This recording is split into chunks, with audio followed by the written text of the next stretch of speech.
आप देख रहे हैं समाचार एजेंसी ऑफ इंडिया में साइन न्यूज।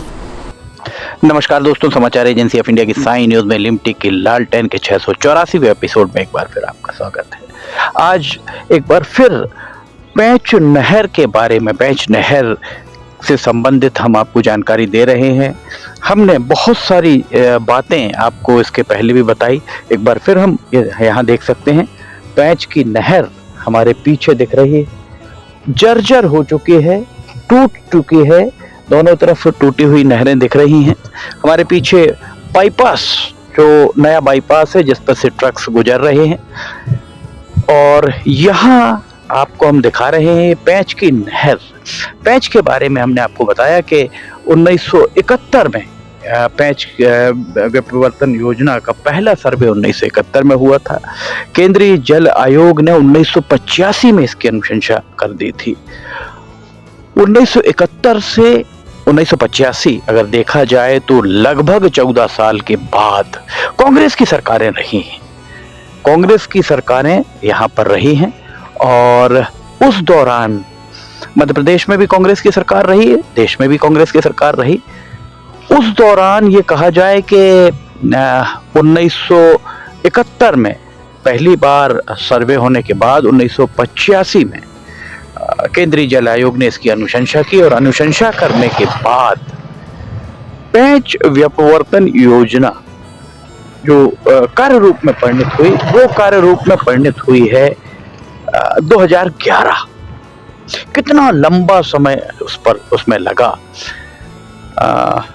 2011 केंद्र में कांग्रेस की सरकार थी, पर मध्य प्रदेश में 2003 के बाद दिग्विजय सिंह आखिरी मुख्यमंत्री थे कांग्रेस के, और उसके बाद उमा भारती, बाबूलाल गौर, फिर शिवराज सिंह चौहान 2011 में मुख्यमंत्री थे। तब पेंच व्यपवर्तन योजना में, माफ कीजिए, पेंच का जो पेंच व्यपवर्तन योजना में माचागोरा बांध बनना चालू हुआ, और 2013 में उस बांध के निर्माण का काम पूरा हुआ। कांग्रेस के खाते में इस उपलब्धि को डालना शायद उचित नहीं होगा, क्योंकि अगर कांग्रेस चाहती तो ये 2002-2003 के पहले ही इसका काम पूरा हो चुका होता। अब दूसरी बात, 2013 के बाद पेंच व्यपवर्तन योजना में नहरों का काम आरंभ हुआ, और नहरों का काम छिंदवाड़ा जिले में सबसे पहले आरंभ हुआ। इस तरफ भी देख सकते हैं आप, टूटी हुई नहर यहाँ पर दिख रही होगी। नहर की जो स्थिति है वो हम आपको नीचे चल के अभी हम आपको दिखाते हैं। आइए हम नीचे लेकर आपको यहाँ से चलते हैं। यहाँ नीचे एक बार हम लेकर आए, और नीचे आकर के अगर आप देखेंगे, इधर थोड़ा सा करीब से आप अगर यहाँ आते हैं, यहाँ से आप देखिएगा तो ये यहाँ पूरा सीमेंट गायब है। ऐसे में कैसे यहाँ पर पानी रुक पाएगा? इस तरफ भी अगर आप यहाँ से देखिएगा तो कैसी ऊंची नीचे आपको ऊंचा नीचा पठार, ये यहाँ पर ये दीवार जो दिख रही है, दीवार ऊंची नीचे आपको स्पष्ट तौर पर दिखाई दे रही होगी कितना ऊंचा नीचा है। तो अब हम आपको यहाँ फिलहाल हम नीचे खड़े हुए हैं नहर के पास। अब बात हम करते हैं कि पेंच व्यपवर्तन योजना, जो पेंच की ये योजना है, इस योजना के संबंध में अगर हम बात करें, थोड़ा सा हम यहाँ गंदगी बहुत ज़्यादा है तो बेहतर होगा कि थोड़ा सा ऊपर चल के हम बात करते हैं। यहाँ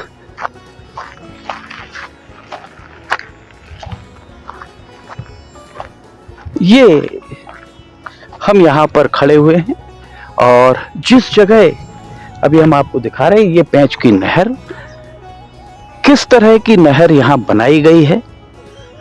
हमने आपको पिछले एपिसोड में बताया कि पेंच में जो भी काम हुए हैं, मेंटेना कंपनी को उसका भुगतान कर दिया गया है। कितने आश्चर्य की बात है कि काम पूरा हुआ नहीं, पूर्णता प्रमाण पत्र दे दिया गया, कंप्लीशन सर्टिफिकेट उसको दे दिया गया, और कंप्लीशन सर्टिफिकेट देने के साथ ही उसका भुगतान कर दिया गया। सिंचाई विभाग के सूत्रों ने समाचार एजेंसी ऑफ इंडिया को बताया ये जानकारी सिंचाई विभाग के सूत्र ही दे रहे हैं कि जो यहाँ ये कहा जाए कि मेंटेना कंपनी को जो भी भुगतान किया गया है, उस भुगतान को पिछले 3 से 4 सालों के बीच में किया गया। अगर 3 से 4 सालों के बीच में भुगतान किया गया है तो उसके पहले हम थोड़ा सा आपको लेकर चलते हैं। जब इन नहरों का काम आरंभ हुआ था तब मीडिया ने चीख चीख कर ये बात कही थी कि सिवनी में जो भी काम चल रहे हैं नहरों के गुणवत्ता विहीन काम हो रहे हैं। उस वक्त विधायक दिनेश राय ही थे और दिनेश राय चाहते तो तभी इस काम की जांच करवा लेते। हो सकता है उनकी नजरों से मीडिया की वो कतरने ना गुजरी हों।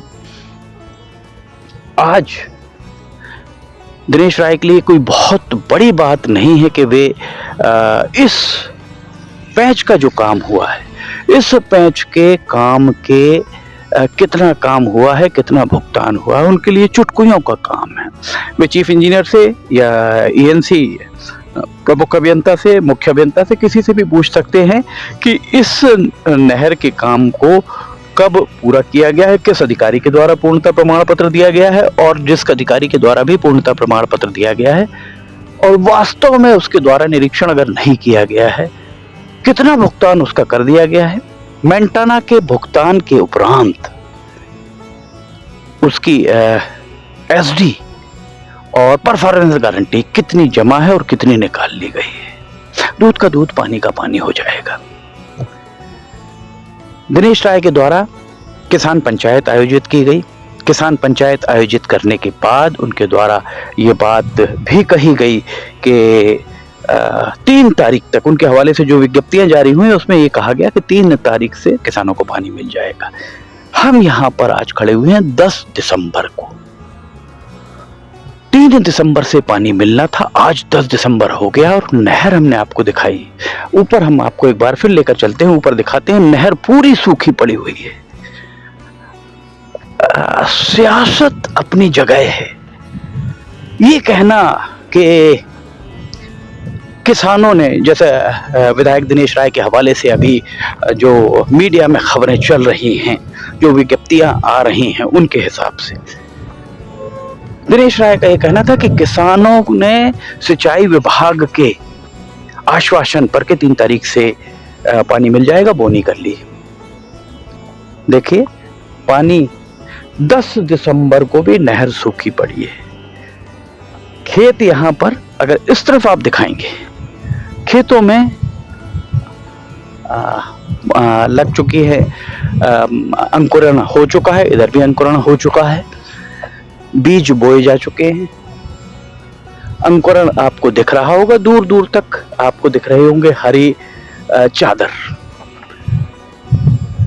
10 दिसंबर को भी यहां पर पानी नहीं है। अब आप बताएं, क्या आरोप प्रत्यारोप की राजनीति करने से कांग्रेस आरोप लगाती है कि विधायक ने ये नहीं किया? नहर कांग्रेस की देन है। विधायक कहते हैं, भारतीय जनता पार्टी के विधायक दिनेश राय, वे कहते हैं कि सिंचाई विभाग के अधिकारियों के आश्वासन देने के बाद बुआई कर दी किसानों ने, और बुआई के बाद यहाँ नहर पूरी सूखी पड़ी हुई है। ये दादा, नहर कौन सी वाली है? ये आप कहाँ को देख रहे हैं? ये नहर कौन सी है? आप कहाँ, कौन सी? पेंच की माचा गोरा वाली। ये आप कहाँ रहते हैं? हमारा रहे हिमरा। पानी इसमें आया है? नहीं आया। कब से नहीं आया? आज नहीं है पानी, आज तक नहीं आया। और अगली साल 2 साल आओ।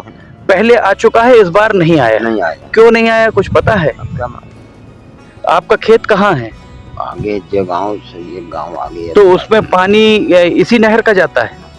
हाँ, जय नहर का। और पानी नहीं होने से क्या अभी फसल उग पाएगी? नहीं, अपनी फसल जो है बोर चल रहा है। बोर के कारण है। हाँ। ये नहर के कारण नहीं है। नहीं। और ये नहर के कारण, नहर पे कौन निर्भर है? ये तो पानी, ये सब जमीन होते पड़ी नहीं, पूरी सूखी पड़ी है। हाँ। विधायक दिनेश राय जी का कहना है कि पानी आएगा 3 तारीख से, आज 10 तारीख हो गई। हाँ। पानी आया क्या? नहीं आया। नहर सूखी पड़ी है। हाँ। आप क्या शुभ नाम लिखते हैं? शुभ नाम क्या लिखते हैं आप? अपन बहादुर सिंह हिवरा गांव के हैं। हिवरा गांव के हैं बहादुर सिंह। आपके पास अपने खुद के साधन है, चूंकि आपका खुद का बोर है, जिसके कारण ये खेती कर पा रहे हैं, बाकी यहाँ खेती नहीं हो पा रही है। आप कहाँ से?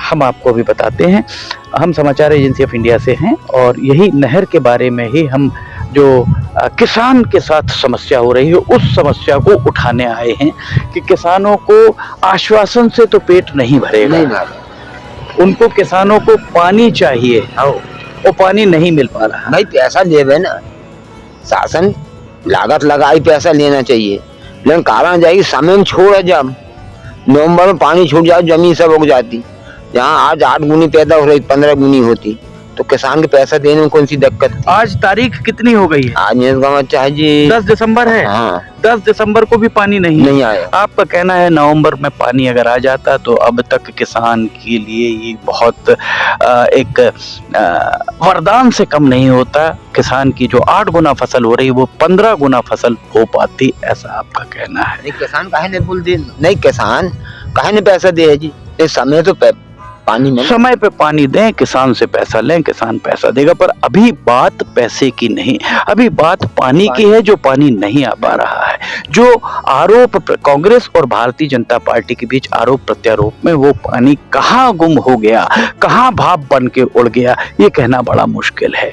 इसके साथ एक और तथ्य ये है, दिनेश राय के ऊपर आरोप लग रहे हैं, विधायक के ऊपर आरोप लग रहे हैं कि उनके द्वारा एक सेवानिवृत्त सरकारी कर्मचारी के साथ उनने और उनके साथियों ने मारपीट की। सवाल यही खड़ा हुआ है कि जो सेवानिवृत्त कर्मचारी के ऊपर ये आरोप लग रहे हैं कि उसे मारा गया है, जो आरोप हैं वो किस हैसियत से वहां खड़े हुए थे, वो किस हैसियत से मध्य प्रदेश शासन के वाहन में वहां गए हुए थे? वहां पर आप ये बताइए, वहां पर वो इस आश्वासन से खड़े भाई, जो पानी उन्होंने बोला कि भाई 5 तारीख के छोड़ेंगे, कहीं 3 तारीख के छोड़ेंगे, 7 तारीख के छोड़ेंगे, तो वो गए। तो भाई वहां पर उन्होंने देख पाए कि जहाँ 25 का लेबर काम कर रहे हैं 50, वहां उन्हें 5 लेबर का मिले। उन्हें जब 5 लेबर मिले का काम हो, नहीं तो मारना क्या उचित था? नहीं मारना उचित था, समझाना था। समझाना था, उन्हें मारना नहीं था। मारा कि नहीं मारा, आप और हम तो थे नहीं, तो कहना बड़ा मुश्किल है कि मारा या नहीं मारा या नहीं मारा, ये कहना बड़ा मुश्किल है। कथित तौर पर मारपीट हुई, खैर वो एक जुदा मामला है। दिनेश राय विधायक सिवनी, आप निश्चित तौर पर किसानों के हित में एक बार किसान पंचायत आपने आयोजित की और उस किसान पंचायत के बाद आपको मांग करनी चाहिए। आप विधायक हैं, विधायक के अधिकार और कर्तव्य बहुत जबरदस्त होते हैं। आपको ये मांग करनी चाहिए कि जिस भी अधिकारी के द्वारा, जिस भी कर्मचारी के द्वारा इस अधूरी नहर का भुगतान किया गया है, इस अधूरी नहर का भुगतान करने वाले अधिकारी कर्मचारी अगर वो सेवानिवृत्त हो गए तो उनकी पेंशन से, और अगर सेवा में है तो उनके वेतन भत्तों से, इसमें जो भी पैसा ठेकेदार को दिया गया है आधे अधूरे काम का, वो उनसे वसूली की जाए। ठेकेदार को ब्लैक लिस्टेड करने की मांग करिए आप। कुछ साल पहले ये बात आई थी कि मेंटेना कंपनी को ब्लैक लिस्टेड कर दिया गया। दूध का दूध और पानी का पानी तब होगा जब आप प्रमुख अभियंता से बात करेंगे। प्रमुख अभियंता के बारे में एक बात और हम आपको बता दें कि प्रमुख अभियंता अभी सेवानिवृत्ति के बाद संविदा नियुक्ति पर फिर आए हैं। सेवानिवृत्त होने सिंचाई विभाग के सूत्रों का कहना है कि जो प्रमुख अभियंता हैं, चीफ इंजीनियर इन चीफ हैं, वे रिटायर हो गए थे। रिटायर होने के 1 साल के बाद फिर उन्हें बुलाकर संविदा नियुक्ति दी गई है। युवाओं को रोजगार की बात सरकार करती है और एक सेवानिवृत्त कर्मचारी को वापस लाकर 1 साल के उपरांत वापस लाकर उसी जगह पर बिठाला जाता है और एक युवा का हक मारा जाता है। दिनेश राय जी, इस बारे में आवाज उठाइए, इस बारे में आप कहिए सिंचाई मंत्री से, मुख्यमंत्री से कि सेवानिवृत्ति के बाद उन्हें संविदा पर बुलाना क्या न्याय संगत, तर्क संगत है? एक किसी युवा का अगर जो चीफ इंजीनियर्स में से एक किसी को चुनकर ईएनसी बनाया जाता, चीफ इंजीनियर का एक पद खाली होता, ऐसी अधीक्षण यंत्री को चीफ इंजीनियर बनाया जाता, अधीक्षण यंत्री का एक पद प्रमोशन से खाली होता। सहायक यंत्री एई को ई बनाया जाता, एई का एक पद खाली होता, नीचे सब इंजीनियर से एई एक प्रमोशन होता, सब इंजीनियर का एक पद खाली होता और वो सब इंजीनियर की भर्ती फिर की जाती। तो कहीं ना कहीं एक पद, एक युवा का रोजगार सरकार के द्वारा एक विवादित, जो सिंचाई विभाग के सूत्र बताते हैं कि बहुत विवादित और चर्चित अधिकारी रहे और उन्हें बाद में भी संविदा नियुक्ति दे दी गई, जो उचित नहीं था। दिनेश राय जी, किसानों के हित में आप लड़ें, हम आपके साथ खड़े हैं, बशर्ते लड़ाई आपकी ईमानदारी से चलती रहे। और इसके लिए आपको सबसे पहले इस नहर के भुगतान के बारे में, पेंटाना कंपनी को किसने भुगतान किया, कितना भुगतान हुआ है, एसडी और परफॉर्मेंस गारंटी 5-5% क्या वो अभी जमा है या निकाल दी गई, वो अधिकारी जिस पर आप और आपके समर्थकों के द्वारा मारपीट किए जाने के आरोप आप पर लग रहे हैं, वो अधिकारी किस हैसियत से वहां पर मध्य प्रदेश शासन की लिखी गाड़ी में पहुंचे थे और वहां किस हैसियत से, उसका कोई ना कोई सरकारी रोका होगा, कोई ना कोई एक आदेश होगा, वो आदेश दिखाया जाए।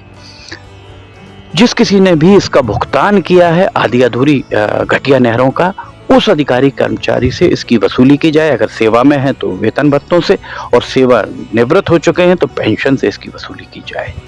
तब किसानों को न्याय, और साथ ही सबसे महत्वपूर्ण बात कि आज 10 दिसंबर हो गई, किसानों को यहाँ किसी भी स्थिति में पानी छोड़ा जाना चाहिए। सबसे पहली प्राथमिकता आपकी होनी चाहिए विधायक दिनेश राय जी कि पानी इन नहरों में छूटे, ताकि किसानों को लगे कि उनके लिए लड़ने वाला वास्तव में उनके लिए लड़ रहा है, सिर्फ जबानी जमा खर्च नहीं चल रहा है। समाचार एजेंसी ऑफ इंडिया की साई न्यूज में लिमटी की लालटेन के 684वें एपिसोड में फिलहाल इतना ही। अगर आपको समाचार एजेंसी ऑफ इंडिया की साई न्यूज में लिमटी की लालटेन पसंद आ रही हो तो आप इसे लाइक, सब्सक्राइब और शेयर जरूर कीजिए। साथ ही नीचे कमेंट बॉक्स में लिखकर बताइए कि आपको ये सारी खबरें कैसी लग रही हैं। समाचार एजेंसी ऑफ इंडिया के सहयोगी अखिलेश दुबे के साथ लिमटी की लालटेन का 685वां एपिसोड लेकर बहुत जल्द हाजिर होंगे। फिलहाल आपसे इजाजत लेना चाहेंगे। जय हिंद।